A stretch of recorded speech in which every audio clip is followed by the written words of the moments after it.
My name is Ed McBain. It's Heaven Hunter. It's Salvatore Lombino.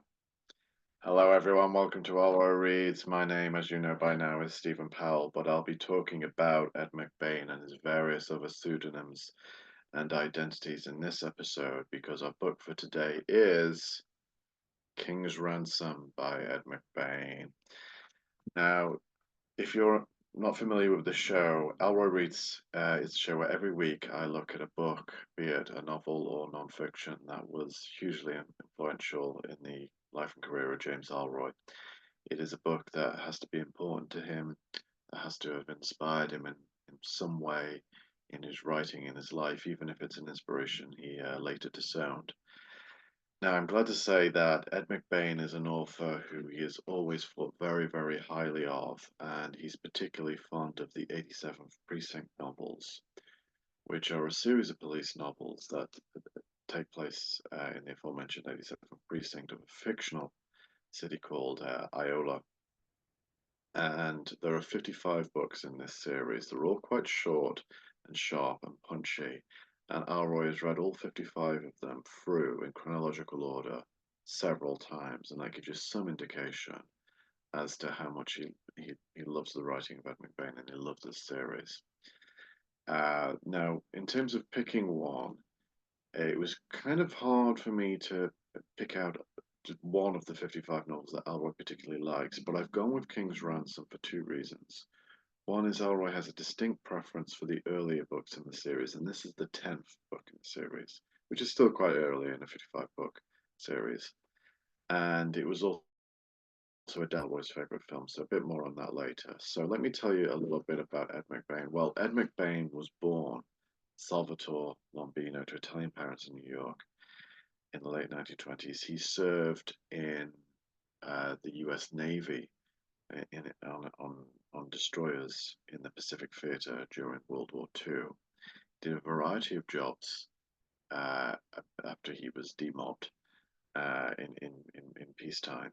And one is that he worked as a teacher in New York, which he found a fairly harrowing experience. He only managed a few weeks, but that became the basis of his later work, of his novel, The Blackboard Jungle, which was famously filmed.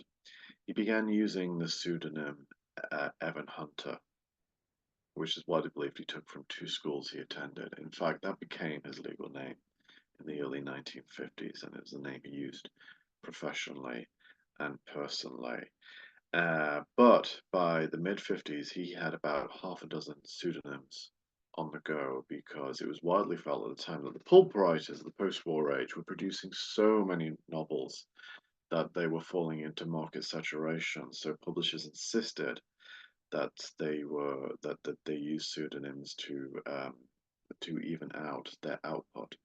Especially as because they tended to jump from genre to genre to be science fiction, and Evan Hunter himself, wrote dramas, crime fiction, police fiction, even pornography. A number of crime writers who are very famous today wrote softcore pornography. It's debatable whether Evan Hunter did. You always denied it, but there has been a softcore pornography series that has been attributed to him. But that's a whole different issue. I'm going to stay clear from that for the time being. So the 87 Precinct series was so successful that actually McBain got rid of his other pseudonyms and just went by his legal name, Evan Hunter, and Ed McBain, which he used exclusively for this series. He also had a great parallel series as a screenwriter, and he famously adapted Daphne du Maurier's The Birds into film for Alfred Hitchcock, and he was in the process of adapting Marnie into film for Hitchcock, but they disagreed violently on the rape sequence in Marnie, and Hitchcock ended up sacking him. But McBain could write very well in genre, and he could also write great drama. A number of wonderful dramas have been attributed to him, both as a screenwriter, Strangers When We Meet, and also as a novelist. Perhaps this literary background of his stemmed from the time he worked in for a literary agency, and he was dealing with fantastic clients like P.G. Wodehouse and a number of other key literary figures. but he was a great crime police novelist as well. So the 87 Precinct series are very, very pleasurable reading because we have the same characters in Precinct. Characters like Detective Steve Carella and Maya Mayer, and they become like family. And there's even a few recurring villains, famously the Deaf Man, that jump from series to series. Most of the villains are realistic. They are kind of bickering, squabbling like small time criminals, conmen, that sort of thing.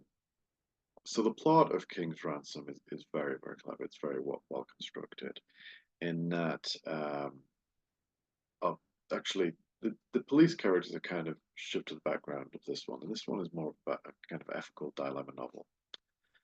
Douglas King is a man who has worked his way through this shoe company all of his life. He's worked extremely long hours. He started at the bottom and he's made his way to the top. And he's right at the cusp of becoming majority stakeholder in the company and essentially taking over this shoe company.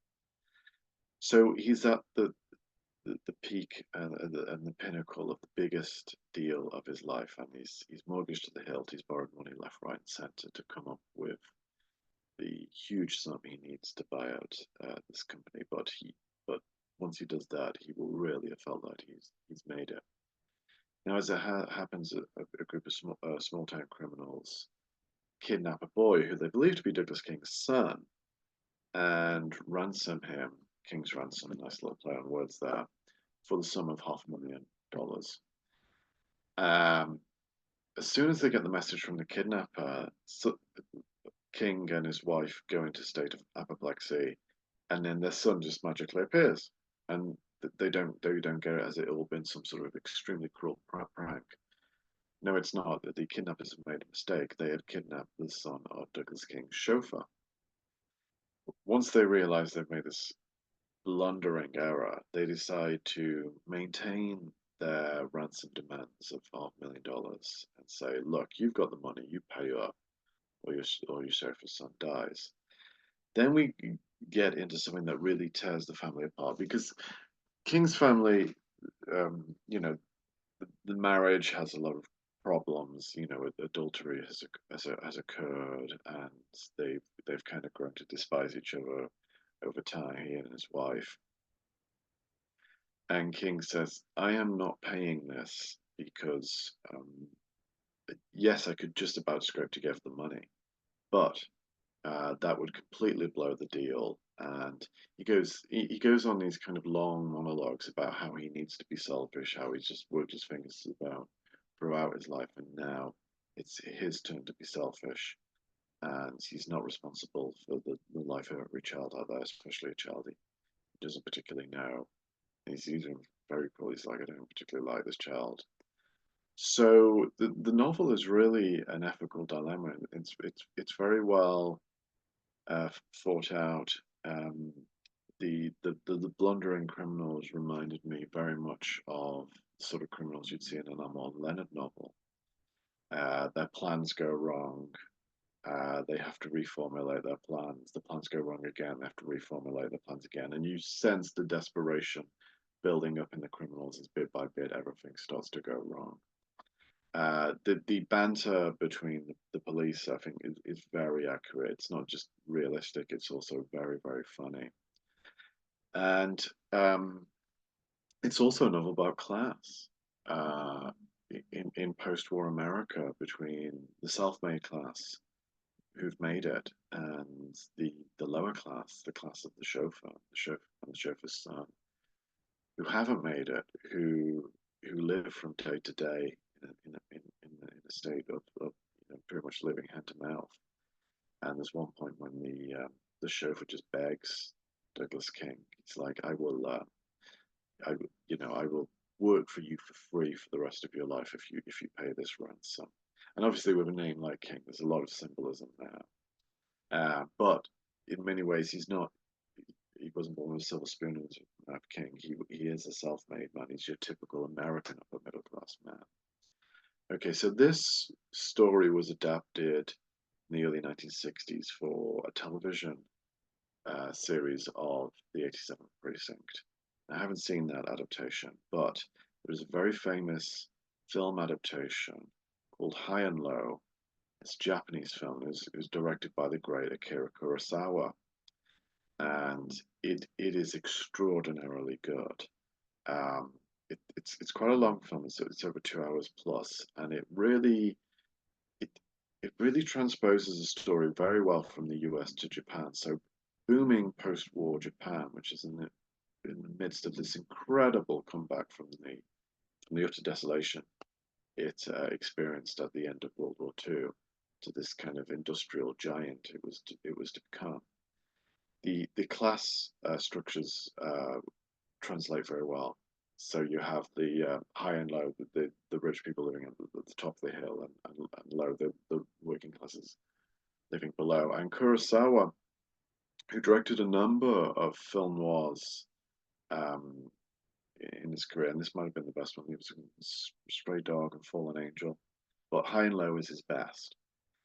Handles the set pieces extraordinarily well and actually expands on them a little bit. There's a number of deviations from the novel.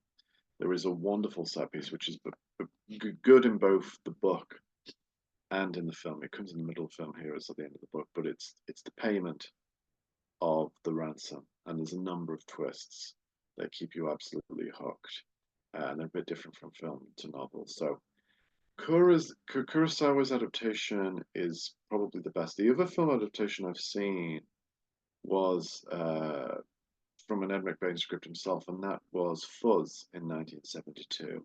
And that got some kind of mixed reviews. It had a kind of a cast that was very fashionable at the time, culturally, but was not so well loved by the critics, like Raquel Welch and Burt Reynolds. But you know what? It's actually really good. Yul Brynner plays the villain in it, and he's exceptionally good towards the tail end of his career, where he's on fine form.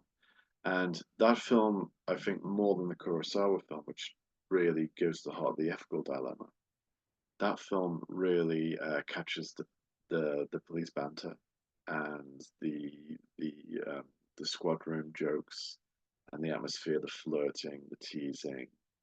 Um, so Fuzz is really good in itself, and yeah, the 87th Precinct is just an absolutely marvelous marvelous series and book, and it's been highly influential on James Ellroy. When you think of in terms of influencing his writing, you know, I'm not so sure. I think they're interested in some of the same things, McBain and Ellroy, but whereas McBain, rather like Joseph Wambaugh, who used his own police experience to really capture the patter of policemen, the dialogue, and the black humor.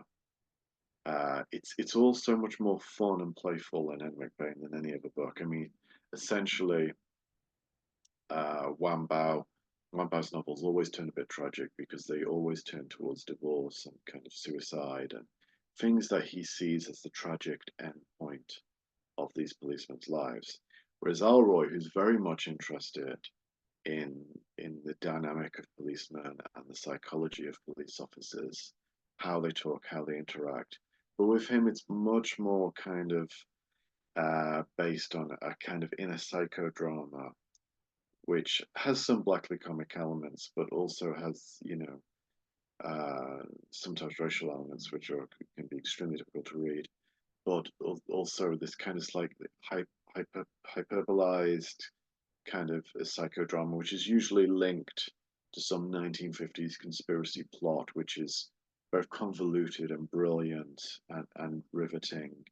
And to me, the best James Ellroy novels aren't actually that funny, which is odd because Ellroy's an incredibly funny guy and a real joy to be around. You know, loves a great anecdote, loves a great joke, often loves both a joke and an anecdote at his own expense, which I think is really the sign of a great guy. You know, he's prepared to laugh at himself. But his novels, to me, they draw me in their intensity.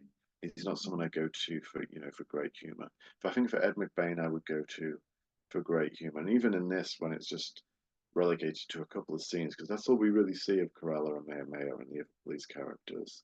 The rest of it is, it could almost be like Crime and Punishment, the kind of Dostoevskian dilemma that Douglas King finds himself in here. Um, so yeah, a huge influence on James Ellroy in terms of some of the themes, the inner drama of policemen, but an author who's going at it from a very different perspective.